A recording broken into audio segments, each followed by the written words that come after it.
بزرگوں احبابوں، آج ہم بات کر رہے ہیں اسلام میں بھیک دینے کا جو نظام ہے، بھکاریوں کی کیا حیثیت ہے اسلام کے اندر اور ان کا کیا مقام بنتا ہے، یا ایک مدد جس کو دی جائے اس کا کیا مقام بنتا ہے۔ تو اس پر میں دو روایتیں آپ کے سامنے پیش کروں گا، اس کے آگے کا مسئلہ اس روایتوں کو سننے کے بعد آپ خود ہی انشاءاللہ عز و جل سمجھ جائیں گے۔ ایک مرتبہ کوئی ایک بھیک مانگنے والا ایک ایسی سرکار میں پہنچا جہاں سے آج تک کوئی بھی خالی نہیں لوٹا، اور وہ جناب محمد رسول اللہ کی سرکار ہے۔ تو ایک بھیک مانگنے والا حضور علیہ السلام کی بارگاہ میں پہنچا۔ حضور تشریف فرماتے مسجد نبوی کے اندر، جو یہ روایت میں بیان کر رہا ہو سکتا ہے ایسا ہوگا تو نہیں، لیکن ایسا ہو سکتا ہے کسی کے ذہن میں آئے کہ ایسی روایت کہاں لکھی ہے، تو بتا دوں امام ذہبی نے اس کو اپنی کتاب میں لکھا ہے۔ امام ذہبی کہتے ہیں کہ حضور علیہ السلام کے پاس پہنچے، وہ ایک بھیک مانگنے والا پہنچا، اس نے کہا مسلمان ہو چکا، اسلام قبول کر لیا، کرنے کے بعد میں پھر حضور علیہ السلام سے جب بھیک کا مطالبہ کیا کہ یا رسول اللہ میں بڑا غریب ہوں، میرے پاس ہے کچھ نہیں، حضور نے فرمایا کام کیا کرتے ہو؟ کہتے بھیک مانگتا ہوں۔ کیا کرتا ہوں؟ تمہارے بھی دروازے پہ رات دن آتے ہیں نا، کہتے بھیک مانگتا ہوں۔ حضور نے فرمایا ایک کام کر، آج مجھ سے وعدہ کر کہ آج کے بعد بھیک نہیں مانگے گا۔ یا رسول اللہ پھر کھاؤں گا کیا؟ پھر کھاؤں گا کیا؟ یہی ایک سوال ہے جس کا جواب آپ کو اور مجھے ہر بھیک مانگنے والے کو دینا تھا، لیکن ہم بھیک دیتے ہیں، اس کا جواب نہیں دیتے۔ ہر بندے کا فریضہ بنتا ہے حضور علیہ السلام کی سنت پہ عمل کریں، اور بھیک مانگنے والے کو ان کو یہ بتائیں کہ تم دنیا کے در بدر مت پھرو، اسی کے آگے اس کے آگے ہاتھ مت پھیلاؤ، اس رب کے آگے ہاتھ پھیلاؤ جس کے دربار سے کبھی کوئی خالی لوٹا ہی نہیں ہے۔ دل سچا ہو، ہاتھ پیر مارنے والے ہوں تو اللہ کہیں نہ کہیں سے نواز دیتا ہی ہے۔ تو خیر حضور علیہ السلام نے فرمایا کہ تیرے پاس ہے کیا یہ بتا۔ جب اس نے پوچھا کہ یا رسول اللہ میں کھاؤں گا کیا، کیسے کھاؤں گا، حضور نے پوچھا تیرے پاس ہے کیا؟ اس نے کہا میرے پاس ایک کمبل ہے۔ کیا ہے؟ ایک کمبل، اسی کو یوں بچھاتا ہوں، اس پہ لیٹ جاتا ہوں ایک کونے پر، دوسرے کونے کو موڑ کے اوڑھ لیتا ہوں، ایک ہی کمبل ہے۔ آج کل کے جو بھکاری ہیں میرے بھائی، ان کے گلوں میں جو اتنی بڑی بڑی مالائیں ہیں، ان کے جسم کے جو کپڑے ہیں، کیا وہ اس قابل ہے کہ وہ بھیک مانگے؟ وہ بھکاری جو حضور کی بارگاہ میں پہنچا تھا اس کی حیثیت دیکھے، بدن پہ کپڑے حضور نے دیکھے تو پھٹے پرانے تھے، پھٹے ہوئے کپڑے تھے۔ کسی بھکاری کے، آپ کے یہاں پہ آئے ہوئے بھکاریوں کے کیا کپڑے پھٹے ہوئے ہیں؟ سب جانتے ہیں۔ وہ بابا آ رہے ہیں ہرے رنگ کے جبے میں، ہرے رنگ کا کپڑا باندھا ہے، وہ نعتیں پڑھ رہے ہیں۔ بھائی ان نعتوں پہ مت جاؤ، ان نعتوں پہ مت جاؤ۔ یہ بھکاریوں کی کوئی ویلیویشن اسلام نے نہیں دی ہے، لیکن بغیر ضرورت کے ان کو ڈانٹنا، ضرورت پڑے تو ڈانٹنا، بغیر ضرورت کے ان کو ڈانٹنا، جبکہ یہ اسلام کے کسی کام میں انٹرفیرنس ان کے پیدا نہ ہوتا ہو تب تک ان کو ڈانٹنا نہیں چاہیے، سمجھانا چاہیے کہ تمہیں کرنا کیا تھا، تم کر کیا رہے۔ لیکن اگر وہ اسلام کے معاملے میں کوئی کسی طرح آڑے آنے لگتا ہے ان کا یہ کام، تو پھر ان کو ڈانٹنا۔ مثال کے طور پہ کوئی بابا آتے ہیں اور آپ کی بلڈنگ کے نیچے چکر لگاتے ہیں، آپ کے گھر کے باہر زور زور سے قوالی یا نعتیں گاتے ہیں یا بجاتے ہیں، اور آپ سوچتے ہیں کہ واہ واہ واہ واہ، اس کو ہی دینا چاہیے، اس سے بڑھ کر تو اللہ کی راہ میں کوئی مال جائے گا ہی نہیں۔ تو یاد رکھو یہ مال جو آپ نے دیا اس کا ایک ذرہ برابر بھی ثواب نہیں ہے، نہیں ہے۔ سنیں آپ، حضور علیہ السلام نے فرمایا تیرے پاس ہے کیا؟ اس نے بتایا میرے پاس ایک کمبل ہے، میرا پریوار ہے، میرا گھر بار ہے، کچھ نہیں میرے پاس، جو بھیک مانگتا ہوں نا یہ کمبل ایسے ڈال کے بس اسی سے جو ملتا ہے بھیک میں اس سے میں گھر چلاتا ہوں۔ حضور نے فرمایا ایک کام کر، دوسرا بھی کچھ ہے؟ تو اس نے کہا نہیں بھائی کمبل تو ایک ہی ہے، ابھی کئی دنوں سے دھویا نہیں، دوسرا کچھ؟ تو اس نے کہا ہاں میرے گھر میں صرف ایک پیالہ ہے، صرف ایک پیالہ ہے، صرف ایک پیالہ۔ اس کے پاس کھانے کو پلیٹ نہیں تھی۔ دھیان سنیں آپ، ہمارے فقیر، ہمارے جو ہے بھکاری، ان میں اور ان میں فرق دیکھیں آپ۔ ان کے پاس کھانے کو پلیٹ نہیں تھی، کوئی تھال نہیں تھا پکانے کو، کوئی سامان نہیں تھا، صرف ایک پیالہ۔ حضور نے فرمایا دوڑ کے جاؤ اور وہ پیالہ بھی لے کے آؤ۔ انہوں نے پیالہ لایا، بھکاری کا پیالہ، کوئی ہاتھ لگاتا ہے کیا؟ ہائے میرے سرکار نے ہاتھ میں لے لیا۔ یہ نشانی تھی حضور علیہ السلام نے کبھی کسی سے بیر، کسی سے دشمنی، کسی سے کلس نہیں رکھی۔ جس نے بھی اسلام قبول کیا، اسلام قبول کرنے والا تو چھوڑو، ایک کافر کے ساتھ میں بھی حضور نے گلے مل کر اس کو اسلام کی دعوت دی۔ حضور علیہ السلام نے پیالہ ہاتھ میں لیا، مسجد نبوی میں سامنے رکھا اور لوگوں سے کہا کہ اس کا پیالہ ہے بھائی۔ ابھی دیکھو اتنے لوگ آئے، کبھی آپ نے سنا کہ حضور نے کسی کا مال بیچ کے دیا؟ اس بھکاری کا مال حضور صلی اللہ علیہ وسلم نے کہا کہ بولی لگا، یہ کون خریدے گا، کتنے میں خریدے گا؟ بات یہ سمجھ میں نہیں آتی۔ ابھی جیسے میں کل بھی ایک واقعہ بتا رہا تھا، اس سے پہلے میں نے کئی واقعے بتائے، آپ نے بھی کئیوں سے سنے ہوں گے کہ کوئی آئے، حضور نے کہا اس کی مدد کرو، صحابہ بڑھ چڑھ کے مدد کرنے میں لگ گئے۔ یہاں پہ تو بھکاری کو بول سکتے تھے نا حضور کے اس کی مدد کرو، بہت سوچنے والی بات ہے، اسلام کا نظریہ۔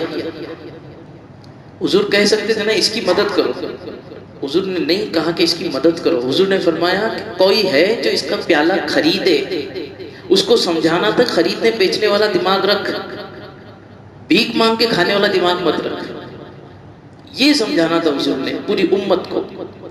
اس لیے حضور علیہ السلام نے اس بھکاری کو مدد کے لیے نہیں کہا، بیچنے کے لیے کہا۔ پھر حضور نے فرمایا اس کا پیالہ کوئی خریدے گا؟ تو اب سب اس کے چہرے پہ دیکھیں، حضور کو دیکھیں، اب حضور کی زبان ہے، صحابہ تو پوری مال قربان کرتے۔ حضور نے کہا نہ، جو بنتا ہے وہی، آج میری زبان نہیں، اس کو دیکھو مجھے مت دیکھو، اس کا پیالہ ہے، بس اس کے ساتھ میں ہیلپ کر رہا ہوں اور کچھ نہیں، جو اس کے لیے بنتا ہے مارکیٹ ویلیو وہ بولو۔ کسی نے کچھ پیش کیا، بہت معمولی رقم جو بنتی تھی، کوئی ایک صحابی نے بڑھ کے آگے سے کہا یا رسول اللہ میں کتنا؟ 1 درہم۔ کتنا؟ 1 درہم، ایک چاندی کا سکہ۔ حضور نے فرمایا نہیں، یہ کافی نہیں ہے۔ اب حضور نے ایسا کیوں کہا، اس کی حکمت آگے سمجھ میں آتی، حالانکہ وہ 1 درہم کی ویلیویشن کا نہیں تھا، 1 درہم، لیکن حضور نے فرمایا نہیں میں اس پہ راضی نہیں ہوں، کوئی اور ہے جو اس سے بڑھ کے بولی لگائے؟ تو پھر کوئی صحابی اٹھے، انہوں نے کہا 2 درہم، 2 چاندی کا۔ حضور نے فرمایا لے لو تمہارا ہو گیا، سولڈ۔ حضور نے دے دیا، اوکیشن کمپلیٹ۔ پھر حضور نے کیا کیا، اس 2 درہم کو اس کے ہاتھ پہ رکھا اپنے ہاتھوں سے، اور پھر کہا جلدی سے جاؤ بازار میں ایک ڈنڈا لے کے آؤ، اور کلہاڑی کا جو پھل ہوتا ہے، پھل سمجھتا ہے وہ جو لوہے کا آگے جس سے، اس کو پھل کہتے ہیں اردو میں، تو وہ لوکھڑ کا وہ لے کے آؤ، اور کلہاڑی کا ڈنڈا لے کے آؤ۔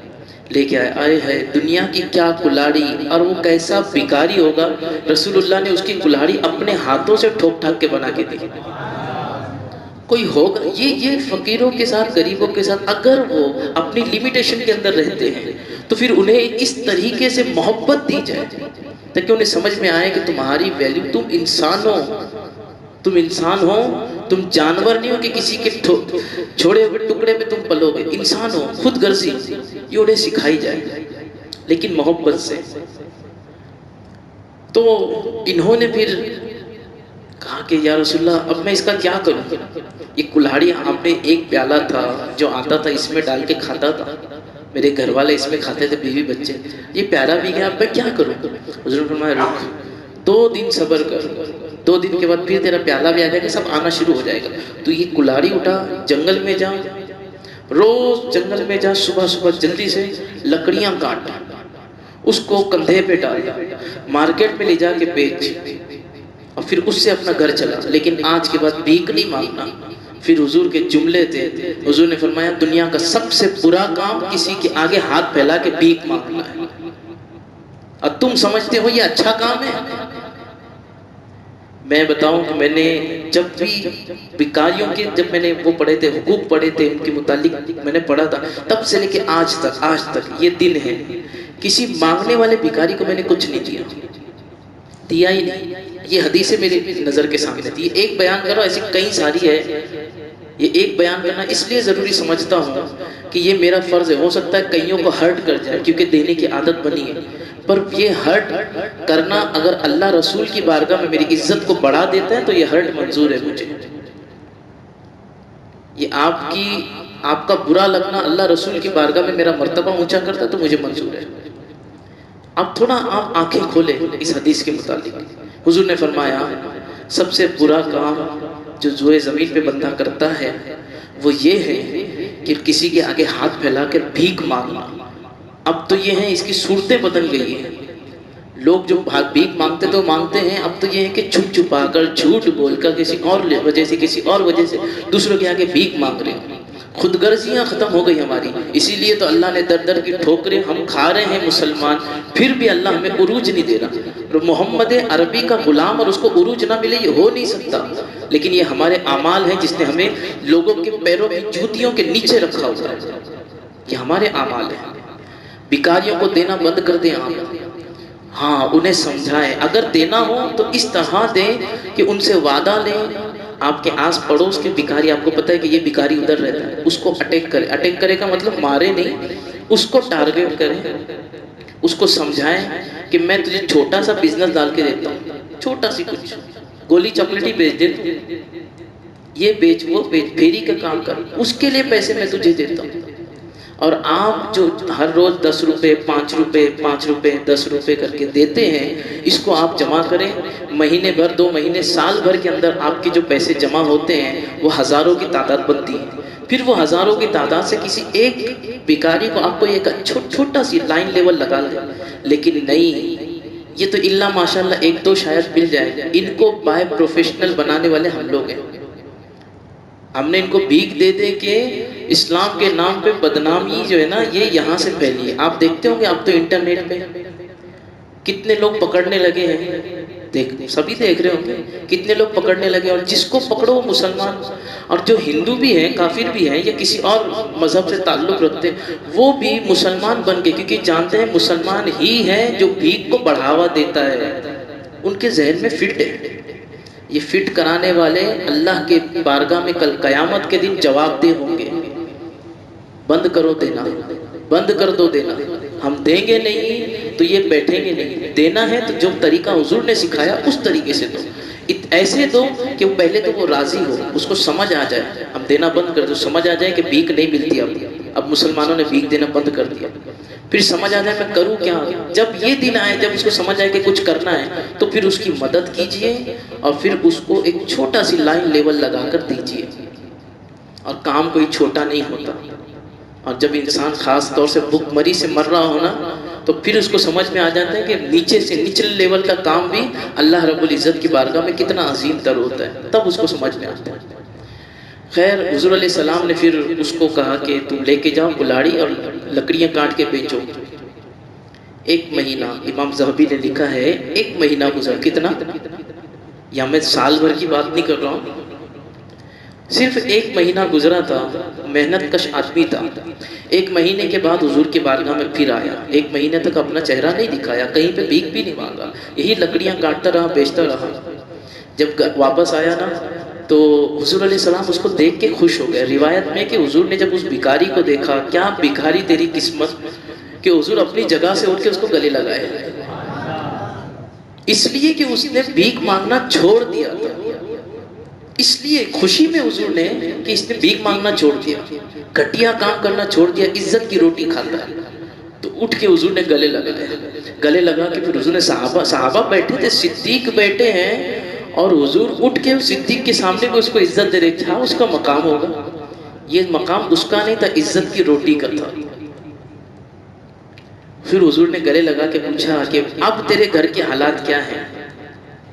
تو اس نے کہا یا رسول اللہ میرے ماں کے لیے اچھے کپڑے آ گئے میری کمائی سے، میرے باپ کے لیے بہترین کپڑے آ گئے، میرے گھر میں برتن ہیں، میرے گھر میں روزانہ اچھے سے اچھا بہتر کھانا پکتا ہے، ان کے پکانے کے لیے میں نے مارکیٹ سے نئے برتن خرید لیے، میرے جسم کے اوپر اچھے کپڑے ہیں، جس طرح میرے جسم پہ کپڑے ہیں اس سے بہتر کپڑے میرے بیوی اور میرے بچوں کے جسم کے اوپر ہے۔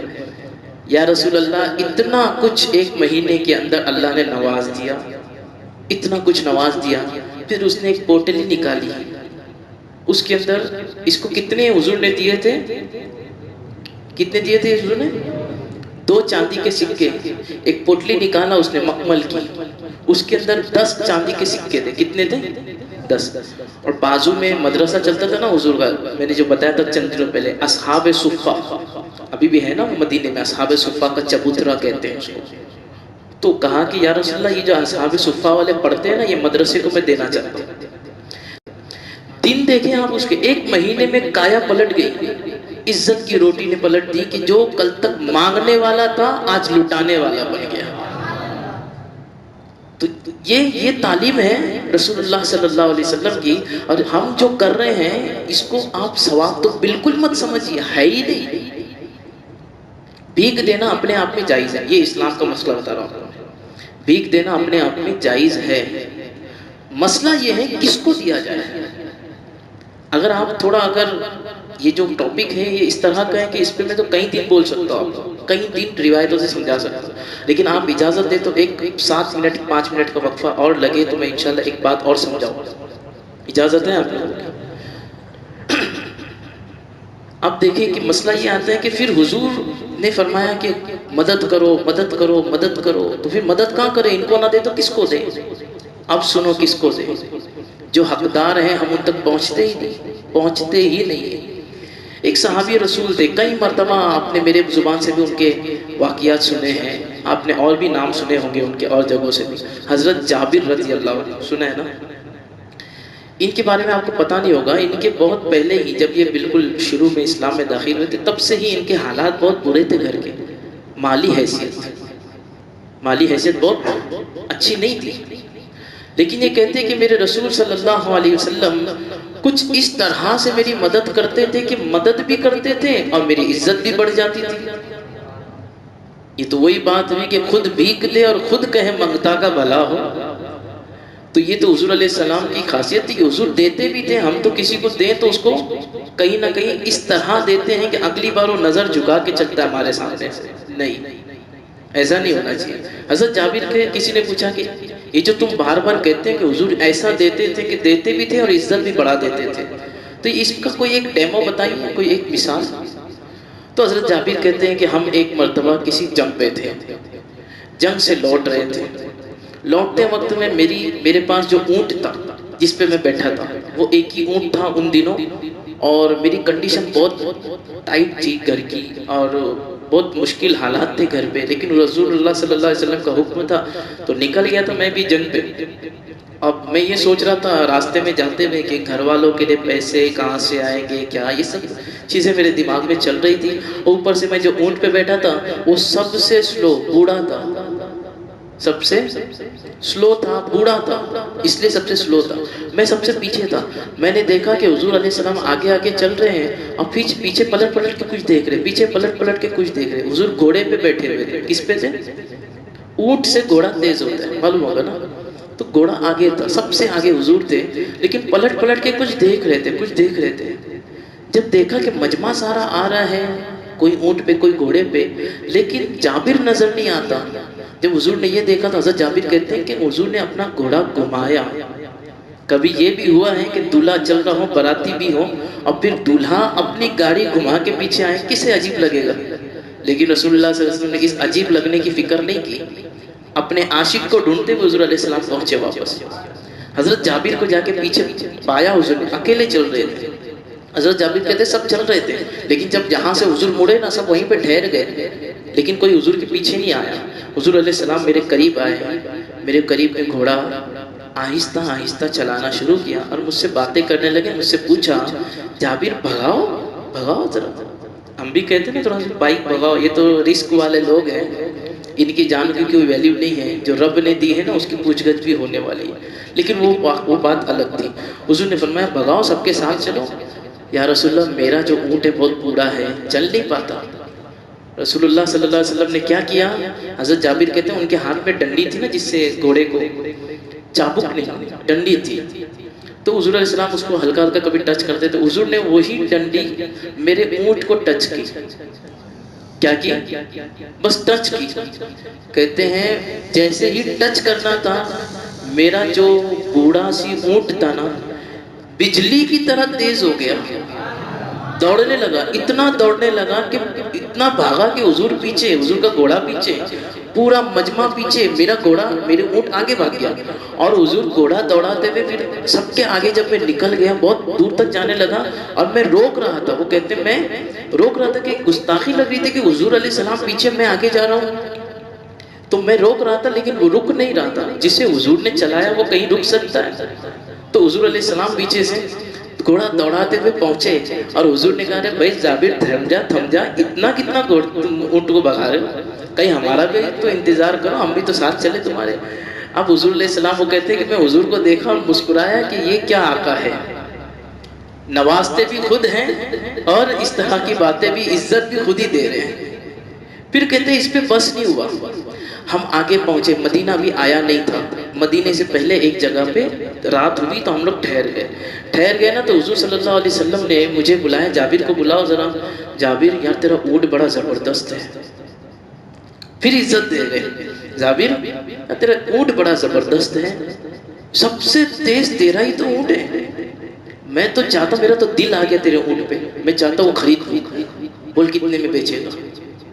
حضرت جابر کہتے ہیں یا رسول اللہ بیچنے کی بات وہ بھی آپ کے سامنے، کائنات میں کل تو آپ کا ہی ہے، جو چاہے لے لے، میری جان مانگ لے یا رسول اللہ۔ نہیں، ابھی یہ دھیان رکھیں کہ حضرت جابر کیا سوچ رہے تھے، کیا کہتے ہیں میں یہ سوچ رہا تھا کہ میرے گھر کے حالات برے ہیں، میں کیا کروں گا گھر پہ جا کے، پیسے کیسے، یہ سب سوچ رہے تھے۔ حضور علیہ السلام وہ ہیں کہ جن کو اللہ نے وہ طاقتیں دی ہے کہ جو ان کا ہو جاتا ہے اس کے ہر دل کے حالات حضور علیہ السلام کو پتہ ہے، تو حضور کو یہ بھی پتا تھا کیا سوچ رہے تھے۔ حضور نے فرمایا کہ میں اس کو خریدنا چاہتا ہوں، آپ بور تو نہیں ہو رہے، سن رہے غور سے؟ حضور نے فرمایا میں اس کو خریدنا چاہتا ہوں۔ انہوں نے کہا یا رسول اللہ سب آپ کا ہی ہے، میں نے آپ کو دے دیا، نہیں مجھے نہیں چاہیے، میں خریدنا چاہتا ہوں۔ بولو کتنے میں دو گے؟ تو انہوں نے کہا کہ یا رسول اللہ پھر مارکیٹ ویلیو تو 6 دینار کی بنتی ہے، 6 سونے کے سکے، دینار اور درہم الگ، درہم ایک چاندی کا سکہ اور دینار ایک سونے کا سکہ۔ حضور علیہ السلام سے فرمایا یا رسول اللہ ایک نارمل اونٹ کی جو قیمت ہے مدینے کی مارکیٹ میں وہ 6 دینار ہے، 6 سونے کے سکے۔ حضور نے فرمایا نارمل کی نا، تیرا اونٹ تو سب سے فاسٹ ہے، تو زیادہ مانگ، کیا آقا ہے میرے، فرماتے تو زیادہ مانگ، تیرا اونٹ تو سب سے زیادہ فاسٹ ہے۔ یا رسول اللہ آپ ساتھ دے دیں، نہیں اور زیادہ مانگ۔ یا رسول اللہ مجھے تو شرم آنے لگی۔ حضور نے فرمایا میں بولتا ہوں تو کتنا لے، میں بولتا ہوں تو 10 لے، تو 10 لے۔ حضور نے مال غنیمت آیا ہوا تھا، حضور نے فوراً حضرت بلال کو بلایا۔ حضرت بلال گھر کے ممبر تھے نا، جیسے میں نے بتایا غلامی میں حضور کے رہتے تھے۔ بلال میرے پیسے میں سے 10 سونے کے سکے دے دو، اور یہ اونٹ ابھی مت لینا، اس کے پاس کوئی سواری نہیں ہے جابر کے پاس، اس کو مدینے پہنچنے دو، جب مدینے پہنچ جائے تو اس سے اونٹ یعنی میرا مال لے لینا، لیکن پیسے اب بھی دو اسی وقت۔ حضور کے سامنے حضرت بلال نے 10 سونے کے سکے دیے حضور کے۔ خیر مدینہ پہنچے، مدینہ پہنچنے کے بعد میں حضرت جابر گھر گئے تو سب لوگ تھکے ہوئے تھے، جب جیسے سستا لیے، تھوڑا سی فریش ہو گئے، اس کے بعد میں حضور علیہ السلام کی بارگاہ میں وہ کہتے ہیں میں نے اپنے اونٹ کو دھویا، اچھی طرح سے دھویا، اور دھو کر میں نے اس کے اوپر نیا کجاوا ڈالا، مطلب جو کانٹی ہوتی جس پہ بیٹھتے وہ نیا ڈالا میں نے کہ نیا والا حضور کے سامنے پیش کروں، اور میں نے اچھی نئی رسی لا کے اس کے گلے میں ڈالی اور لے کے گیا۔ تو حضور صلی اللہ علیہ وسلم ظہر کی نماز پڑھ کے باہر آ رہے تھے، میں نے حضور علیہ السلام سے کہا یا رسول اللہ یہ آپ کا اونٹ۔ حضور علیہ السلام نے اس کے لگام پکڑ لی، اب میں نے دیکھ کر رخصت لی فی امان اللہ حضور، اور نکلا۔ ابھی میں بس راستہ کراس کرنے ہی لگا تھا، حضور نے فرمایا بلا جابر واپس آؤ۔ حضرت جابر کہتے میں واپس گیا، حضور نے کہا یہ رسی پکڑو، میں نے وہ رسی پکڑی، پھر کہتے ہیں کہ حضور نے فرمایا جانتے ہو یہ اونٹ بڑا زبردست ہے، اس اونٹ کی تعریف بتا رہے ہیں، یہ اونٹ بڑا زبردست ہے، ایسا اونٹ ہے کہ ہمارا ایک دوست، حضرت جابر سے کہ ہمارا ایک دوست اس پہ بیٹھ کے سواری کرتے ہوئے میں نے دیکھا، سارے قافلے سے آگے بھاگ رہا تھا، یہ اونٹ بہت تیز ہے، اس کے عمر پہ مت جاؤ، بوڑھا دکھتا ہے پر ہے بجلی کی طرح بہت تیز ہے، اس کی ویلیو بھی کم نہیں ہے، ویلیو بھی کم مت سمجھنا، اس کی ویلیو بھی نارمل اونٹ کی ویلیو 6 ہے، 6 سونے کے سکے، اس کی ویلیو 10 سونے کے سکے کی، میں نے خود خریدی ہے، انہی کو بتا رہے ہیں حضور، اس کی ویلیو 10 سونے کے سکے کی ہے، اور تم کو پتا ہے جابر میں نے اسے خرید تو لیا پر جی چاہتا ہے کہ اللہ نے فرمایا کہ اپنی جان کے قریب یعنی جس پہ دل آیا ہوا ہو اس چیز کو میری بارگاہ میں قربان کرو تو میں خوش ہوتا ہوں۔ میں نے سوچا کہ قربان کر دیتا ہوں، لیکن پھر سوچا کہ قربان کروں کہاں، تو مجھے لگا کہ کسی اپنے دوست کو، کس کو؟ کسی اپنے دوست کو تحفے میں دیتا ہوں، کیونکہ تحفے کے لین دین سے محبت گہری ہوتی ہے۔ تو حضور نے فرمایا یہ میں تم کو تحفے میں دے رہا ہوں، لو اور اپنے گھر جاؤ۔ تو یہ تو حضور علیہ السلام کے دینے کا طریقہ تھا کہ ایک ایسا بندہ جس کو بولتے سفید پوش ہے، غریب، غریبی میں دن نکالتے مگر وہ کسی کے آگے بھیک نہیں مانگتے، ہاتھ نہیں پھیلاتے، ان کو دینا، ان کو تلاشنا، اور وہ ہر خاندان میں ہے، کیوں نہیں ہے تو آپ بتائیں مجھے، ہر خاندان میں ہے، ہر خاندان میں ہمارے یہاں پہ یہ تو ہے حقیقت بات، تو ہم ان کو چھوڑ کے بیکاریوں پہ کیوں لٹا رہے ہیں، کیوں ہم بھیک مانگنے والوں کو اتنا بڑھاوا دے رہے ہیں؟ جب قیامت میں اللہ پوچھے گا تو آپ جواب کیا دیں گے اس کا؟ ان کو اس راستے پر ان کی نسلوں کے اندر یہ چیز آئی ہوئی تو یہ کہاں سے آئی ہے؟ یہ ہمارے غلط جگہ پہ دینے سے آئی ہے، ہمارے اپنے ترس کے بیٹے ہیں اور ہم یہاں لٹا رہے ہیں۔ وہی آپ کے خاندان کا کوئی ایک بچہ ہوتا ہے جو صبح میں اٹھتا ہے، اسکول جانے لگتا ہے اور امی کے آگے کہتا ہے امی 5 روپے دیں گے آج ریسس میں کچھ کھا لوں گا، وہ بیچارے کے پاس دینے کے لیے اس اللہ کی بندی کے پاس پیسے نہیں ہوتے 5 روپے، اور یہ کنڈیشن کسی سے چھپی ہوئی نہیں ہے، لیکن اس کی جگہ پہ آپ 50 روپے کسی اپنے گھر میں کسی کو چھوڑ کر، اپنے خاندان میں کسی کو چھوڑ کے اب 50 روپے بھکاریوں پہ لٹا دیں۔ میرے کو بھکاریوں سے کوئی لینا دینا نہیں ہے، آپ کس کو دیتے ہیں اور کس کو نہیں دیتے ہیں، یہ صرف اللہ کے رسول کی حدیث